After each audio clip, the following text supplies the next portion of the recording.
ভূমি দ্বীপ হাতিয়া, সেখানে একটা জলদস্যু সে নিজে এটাকে শাসন করতে, এটা তার আলাদা রাজ্য ছিল, ওখানে কোনো প্রশাসন ব্যবস্থা ছিল না।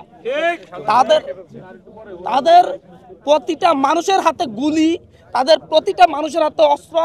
আমরা যখন দেখেছি হচ্ছে, আমি বারবার বলেছি, টকশোতে বলেছি, বিভিন্ন জায়গায় বলেছি যে প্রতিটা ইউনিয়ন পরিষদ নির্বাচনের সময় দেখেছি যে হচ্ছে যারাই মিছিল করেছে তাদের প্রত্যেকের হাতে এক একটা বগিদা বলে লম্বা লম্বা দা ছিল, একটা অস্ত্র উদ্ধার হয় নাই।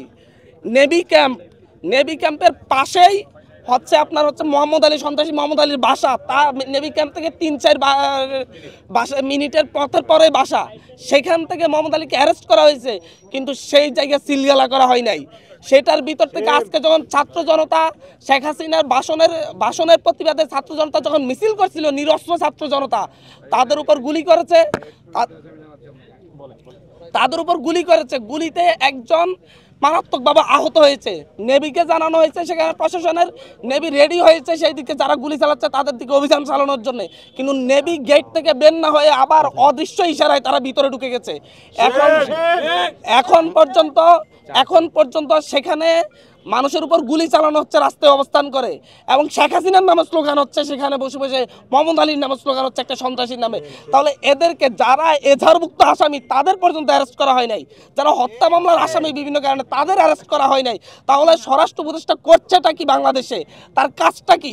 যদি অস্ত্র উদ্ধার করতে না পারে তাহলে আমাদেরকে বলুক, আমাদেরকে গুলি করে মেরে ফেলুক। আমরা এখানে এসেছি, আমাদেরকেও গুলিটা করে দিক, তাহলে আমরা মরে যাই।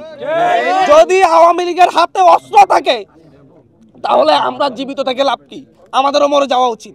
আমরা এখানে এসেছি, স্বরাষ্ট্র উপদেষ্টা বলতে হবে যে হচ্ছে আজকে রাতের মধ্যে সারা দেশে তারা অস্ত্র অভিযান শুরু করবে। সেটা যার হাতে অস্ত্র হোক, যে দলের হাতে অস্ত্র হোক, গুলি হোক, এগুলো উদ্ধার করতে হবে। এগুলো উদ্ধার না হলে বাংলাদেশের যে কোনো সময় তারা এই দেশের মানুষের বিরুদ্ধে ব্যবহৃত হতে পারে।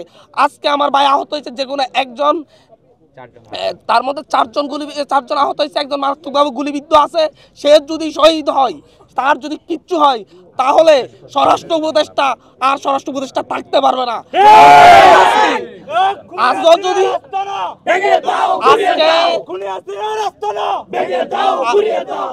আজকে 6 মাস পরেও যদি আওয়ামী এমপির বাড়ি থেকে 30-35 জন একসাথে হাতে গুলি করতে পারে, তাহলে দেশের অবস্থা কি আপনারা সেটা চিন্তা করেন। এইরকম অবস্থার জন্য সাভারে হামলা হয়েছে, রিফাত রশিদের এলাকায়ও হামলা হয়েছে।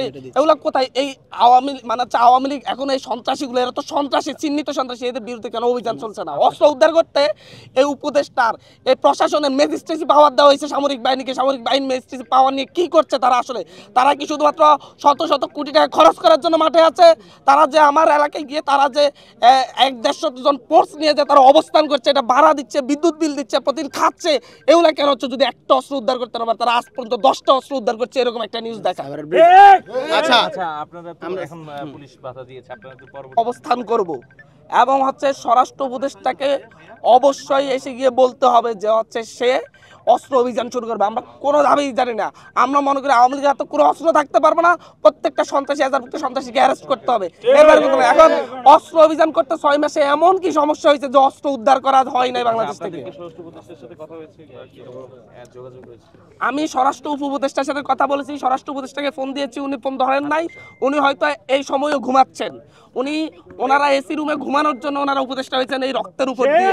এর চাইতে নির্লজ্জ অবস্থা কিছু হয় না। আমি বারবার রিকোয়েস্ট করেছি যে আমার এখানে এত অস্ত্র, আপনার অস্ত্রগুলো উদ্ধার করেন। আজ পর্যন্ত কোনো একটা যৌথ অভিযান চালানো হয় না। বলা হয় যে মাদক যদি হাতে থাকে তাহলে আপনি বলেন, অস্ত্র যদি হাতে থাকে, আপনি যদি অস্ত্র সহ চোখে দেখে থাকেন তাহলে এসে লিখিত দিয়ে বলেন যে আমি অমুকের হাতে অস্ত্র সচক্ষে দেখেছি, তাহলে আমরা তাকে অ্যারেস্ট করতে পারবো, এরাকে অ্যারেস্ট করতে পারবো না।